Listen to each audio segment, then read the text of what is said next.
सबनू बहुत बहुत thank you, बहुत बहुत धन्यवाद पूरे इंडिया को। एंड आप सबकी वजह से मैं बहुत भारत देश में बहुत प्यार पा रही हूँ।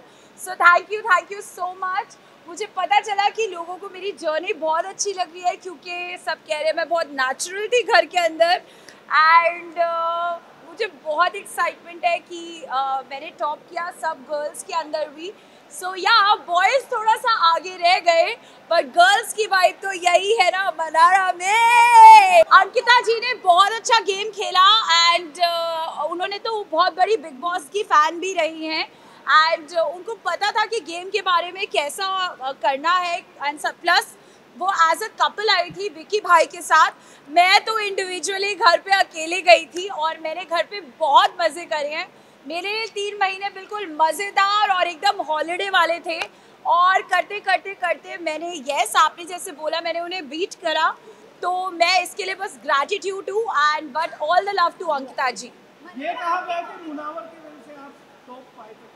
सच्ची ऐसे थोड़ी ना होता है कि उसकी वजह से पहुंची। मेरा गेम इंडिविजुअली भी बहुत स्ट्रॉन्ग था, एंटरटेनिंग तो मैं थी। एंड हमेशा वीकेंड के वार पे सलमान सर से अच्छी बातें सुनने को मिलती थी। कभी कभी जब गलत होता था तो मेरे को सर हमेशा करेक्ट करते थे। एंड मेरा बिग बॉस में सिलेक्शन हुआ है तो जिस तरह की मेरी पर्सनालिटी है उसकी वजह से हुआ है। और मुनावर से मेरी दोस्ती हुई है तो उसकी भी मेरे साथ हुई है। सो आई थिंक फ्रेंडशिप कभी एक वे नहीं होती, दोनों वेज होती। तो मैं जब एक्चुअली बताऊँ, मैं रियल लाइफ में बहुत जज्बाती इंसान हूँ। अगर मैं किसी को दोस्त मान लेती हूँ तो मैं उनके लिए बहुत मतलब मुझे लगता है कि मेरे घर से रिश्तेदार आए हैं। तो हाँ, मुनव्वर ने मुझे बहुत हेल्प करा क्योंकि मैंने बिग बॉस का सच्ची में मुझे कुछ भी मालूम नहीं था।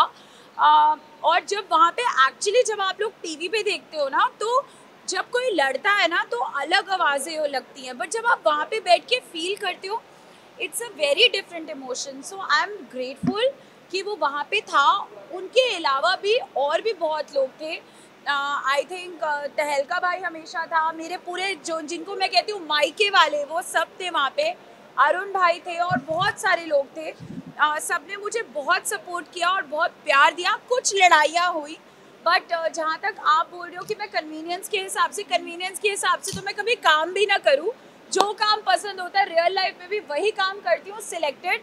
तो आई डोंट थिंक कि मैंने कभी भी बिग बॉस के घर पे कन्वीनियंस के हिसाब से दोस्तियाँ चेंज करी हैं। तो मैं सीधा बोलती हूँ, मैं इतनी कोई परफेक्ट लड़की नहीं हूँ।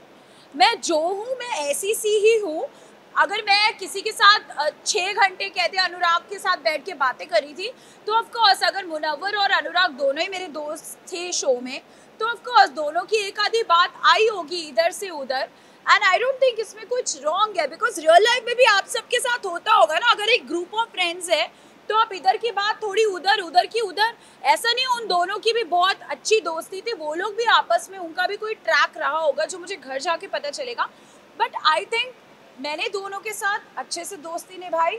अब देखना ये है कि घर के बाहर वो लोग दोस्ती निभाते हैं या कैसे रहते हैं। तो बेसिकली अभी तक मेरे सिर्फ मूवीज़ के लिए, मोस्टली तो हैदराबाद में मूवीज़ के लिए इंटरव्यू करा है। तो जब प्रेस कॉन्फ्रेंस होने वाली थी, मैं एक्चुअली घर के अंदर डांस वांस करी थी। सब लोग रेस्ट कर रहे थे, मैं डांस वांस करी थी। मुझे तो पता भी नहीं था क्या होने वाला है। मुझे लग रहा था कि वहाँ पे पूछेंगे कि what was your experience and all that, what is your experience और ये सब। बट जब वहाँ पे ढिशक्याओ क्वेश्चंस आने लगे, मैं तो डर गई। एंड जो विक्की भाई के लिए क्वेश्चंस आए, मुझे बहुत अजीब सा फील होने लग गया। एंड आई थिंक मैं बहुत लो हो गई, बिकॉज रियली विक्की भाई के साथ एक ऐसी बॉन्डिंग थी। क्योंकि जब मुनावर वगैरह अपनी लाइफ में मूव ऑन हो गए, जब उनके बाहर के रिश्ते आए, तो विक्की भाई, ईशा, समर्थ वहाँ पे होते थे। हम लोग कॉफ़ियाँ पीते थे एंड चाय बनाते थे। तो मुझे उनके लिए भी बहुत बुरा लग रहा था एंड अपने लिए भी लग रहा था कि यार मतलब नॉर्मल सी बात को इतना अजीब तरीके से बाहर जा रही है। तो आई थिंक मैंने पहली बार हमेशा मीडिया में अपने लिए बहुत सारा प्यार ही देखा है इवेंट्स पे पोस्ट करते हुए, जैसे मैं अभी करी थी। तो मुझे बहुत अच्छा लग रहा था, because this is a general thing which I have seen. But अगर वहाँ पे ऐसा हुआ तो आई वाज, शायद मैं रेडी ही नहीं थी। शायद मैं पहले का बिग बॉस देखती और पता चलता कि प्रेस कॉन्फ्रेंसेस कितनी हार्ड हिटिंग होती है, because they were not like press, they were actually like hardcore fans of big boss. तो शायद मैं बहुत ड्रेन्ड हो गई थी अगले दिन। मैंने कहा हाय मुझसे उठा भी नहीं जा रहा। सो बट या देखो, मेरे को बातें करने का बहुत शौक है और मैं जहाँ भी जाती हूँ बातें कर सकती हूँ।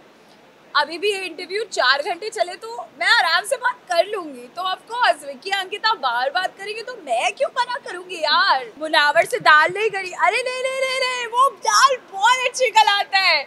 उसको खाना बनाने का बहुत शौक था शो में, और वो कुकर में सीटियाँ डाल डाल के अच्छे से दाल गलाता है। तो मुनव्वर की दाल है तो कैसी नहीं गलेगी। बट आई थिंक शो का फॉर्मेट ही कुछ ऐसा था कि मैं बहुत जज्बाती हो गई थी। और जब मैंने मुनव्वर से डिस्कस करा कि मुझे नहीं लगता कि आप मेरे को, मैं उसको बाहर से फर्स्ट ऑफ ऑल कभी भी जानती नहीं थी, मैं उसको शो के अंदर ही मिली हूँ और मुझे उसका प्रोफेशन वगैरह भी इतना पता नहीं था। लाइक स्टैंड अप्स देखते हैं हम लोग, बट उनका नाम किसका क्या लाइक अब मैं जाके बहुत स्टैंड अप्स देखूंगी नॉलेज के लिए कि ये भी एक प्रोफेशन होता है जो आजकल बहुत सीरियस हो गया है। Yeah, thank you Mimi Didi for supporting me. So thank you Mimi Didi for supporting me. आपने मुझे सपोर्ट करा, इसका मतलब है कि कहीं ना कहीं मैंने अपनी पर्सनालिटी से अपनी रिस्पेक्ट भी रखी शो पे और अपनी फैमिली की भी। सो थैंक यू मिमी दीदी and loads of love to मालती। अच्छा, आयशा के आने के बाद मैं उसके लिए पोजेसिव लगी। वो दोनों क्या कर रहे थे वो किसी ने नहीं देखा क्या? Of course, वो भी तो देखो यार, मेरे पीछे क्यों पड़े हो? Yes, मैं हूँ expression queen. Sarang yo, I love you। और अब हम मिलते रहेंगे, पार्टी करते रहेंगे।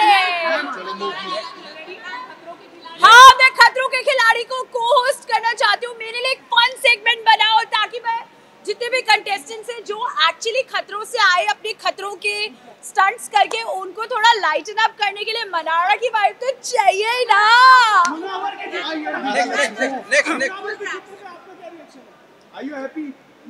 Yeah, may the best person win and of course I wish him all the best।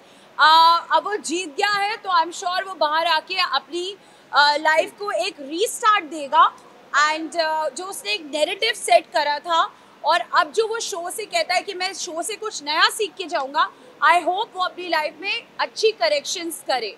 Thank you.